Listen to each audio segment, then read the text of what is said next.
आप सुन रहे हैं ये रिश्ता क्या कहलाता है, मेरे यानी कृतिका के साथ। टीना, तुम भूल रही हो कि पीजी ग्रुप का मालिक मैं हूँ। यहाँ सारे फैसले सिर्फ मैं लेता हूँ, प्रणय ने गुस्से में लाल होते हुए कहा।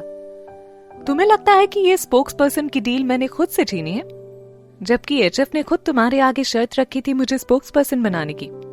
मैंने तो सिर्फ इस कंपनी के प्रॉफिट के लिए इस डील को हाँ किया था। और रही बात तुम्हारी और यूसुफा की वीडियो वाली खबर की, तो मैं बता दूं कि मुझे उससे कोई फर्क नहीं पड़ता। लेकिन एक चीज का बहुत आश्चर्य होता है कि तुम यूसुफा का करियर बनाने के लिए अपनी कंपनी को भी दांव पर लगाने को तैयार हो। प्रणय ने टीना की सभी बातों को अनसुना करते हुए कहा। टीना, मैं बस इतना कह रहा हूँ कि अब हमारी शादी होने वाली है, तुम्हें अब हमारी फैमिली के बारे में सोचना चाहिए और घर पर ध्यान देना चाहिए। अच्छा, तो फिर जाओ और एचएफ के मालिक को ये बात समझा दो, टीना ने प्रणय को इशारा करते हुए कहा। और हाँ, तुमने यूसुफा से डील छीन ली, इसका क्या मतलब था? ये तुमने क्यों कहा? मैंने इतनी बार उसकी मदद की है, हर बार मैंने खुद को आगे करके उसकी मुसीबत अपने सर ली है, लेकिन इसके बावजूद वो मुझसे इस तरह का सलूक करती है। उसे जरा सी भी शर्म नहीं आती? टीना, आज से 3 साल पहले तुमने खुद ही अपनी रिटायरमेंट अनाउंस की थी, बस फिर तुम्हारी जॉब मुझे मिल गई। तो तुम अब ये क्यों कह रही हो कि मैं अब तुम्हारी वजह से लाइमलाइट में आई हूँ? यूसुफा ने बेहद गुस्से में टीना को तरेरते हुए कहा। और हाँ, अगर आज तुम बाहर जाकर ये बात कहोगी ना कि यूसुफा मेरी वजह से मॉडलिंग की स्टार बनी है, तो लोग हंसेंगे तुम पर। बहुत अच्छी बात है। अब अगर तुम दोनों एचएफ कंपनी में बात करके उनका डिसीजन बदल सकते हो तो मुझे कोई दिक्कत नहीं। जाओ, अब मुझे कुछ नहीं कहना, टीना ने यूसुफा और प्रणय को देखते हुए कहा। अब प्रणय को समझ नहीं आ रहा था कि वो किसकी तरफ से बोले। सबसे बड़ी बात, आज टीना इतने गुस्से में थी कि उसके बावजूद उसने प्रणय की बात मानने से इनकार नहीं किया था, और फिर एचएफ के मालिक ने खुद टीना को ही स्पोक्स पर्सन बनने के लिए चुना था। थोड़ी देर तक सोचने के बाद प्रणय ने कहा, अच्छा, अब तुम दोनों लड़ना बंद करो। जब एचएफ ने खुद ही टीना को स्पोक्स पर्सन के लिए चुना है, तो अब वो ही स्पोक्स पर्सन बनेगी। जैसे ही प्रणय ने ये बात कही, यूसुफा गुस्से से लाल हो उठी। प्रणय, क्या बोल रहे हो तुम? बस हो गया, अब तुम दोनों जाओ यहाँ से। टीना, थोड़ा रितिका को अंदर भेजना, प्रणय ने बिल्कुल शांत होते हुए कहा।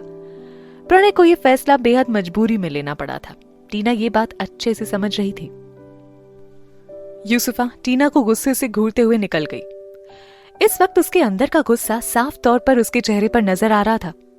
कमरे से बाहर आते ही यूसुफा ने अपने असिस्टेंट से कहा, तुम जल्दी से मेरे ठीक होने की पोस्ट डाल दो और लिखना कि मैं ठीक होकर काम पर लौटने के लिए काफी मेहनत कर रही हूँ, ताकि मेरे फैंस को लगे कि टीना ने मेरी जगह धोखे से छीन ली है। अगर ये डील मुझे नहीं मिलेगी तो मैं किसी भी हालत में इसे टीना को भी नहीं लेने दूंगी। डोंट वरी, मुझे पता है कि क्या करना है, यूसुफा की असिस्टेंट ने अपना सिर हिलाते हुए कहा। उधर टीना ने प्रणय के रूम से बाहर आते ही रितिका से बोला, तुम बिल्कुल नर्वस मत होना। नर्वस? पागल हो, ये मेरा कोई जॉब इंटरव्यू नहीं है, और मैं इतनी कमजोर भी नहीं कि प्रणय आसानी से मुझे कुछ भी कह के निकल जाएगा। चलो देखते हैं क्या होता है। रितिका प्रणय के कमरे की तरफ बढ़ गई। जैसे ही वो कमरे में दाखिल हुई, प्रणय ने गुस्से से उसके आगे कुछ पेपर फेंका। तुमने अपना कॉन्ट्रैक्ट तोड़ दिया है, अब इस पर साइन करो और अपना फाइन भर के निकलो यहाँ से। अब तुम्हारी यहाँ कोई जरूरत नहीं है।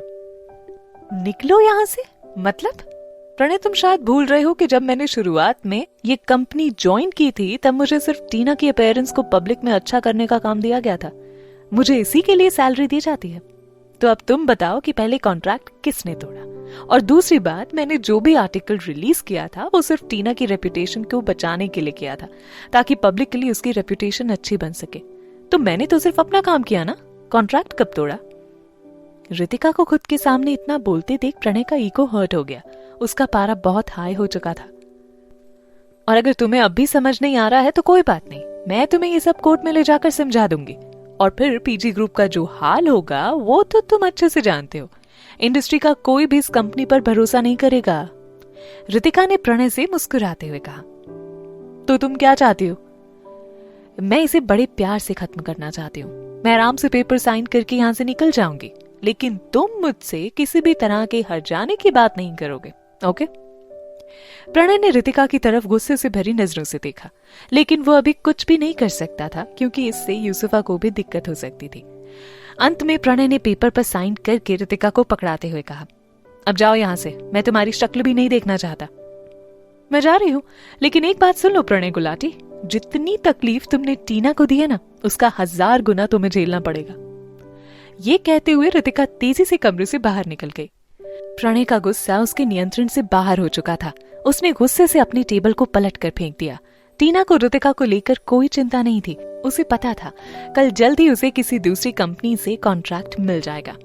प्रणय के कमरे से बाहर निकलने के बाद रितिका टीना के साथ बाहर ही खड़ी थी। कुछ ही पल बाद जब प्रणय किसी काम से अपने ऑफिस से बाहर निकला तो रितिका को टीना के साथ खड़े देख एक बार फिर उसका पारा चढ़ गया। तुम अभी तक गई नहीं यहां से? प्रणय ने रितिका को गुस्से से तरेरते हुए कहा।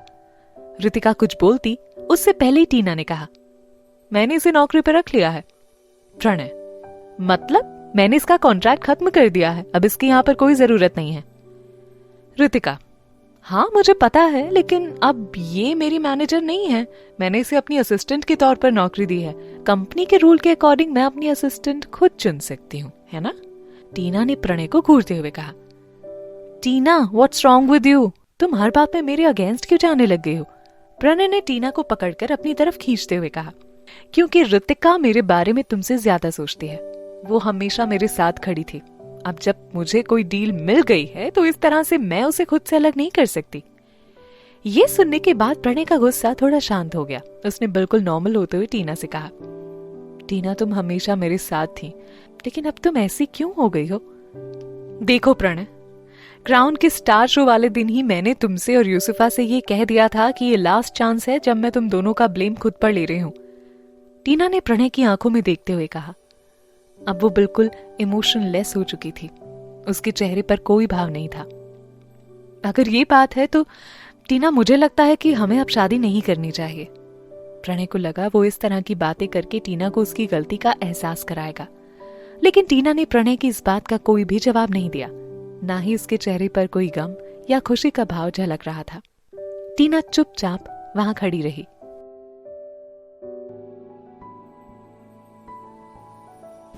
यहाँ बस इतना ही। आगे की कहानी जानने के लिए सब्सक्राइब करें पॉकेट एफएम चैनल को और बेल क्लिक करके अगले एपिसोड का नोटिफिकेशन पाएं। लेकिन आप सारे एपिसोड अभी सुनना चाहते हैं तो डाउनलोड करें हमारा pocket FM app. Link description में है, जहां आप पाएंगे इस शो के सारे एपिसोड्स और साथ ही इसके जैसे और भी बेहतरीन शो। तो देर किस बात की, अभी डाउनलोड करें पॉकेट एफएम ऐप।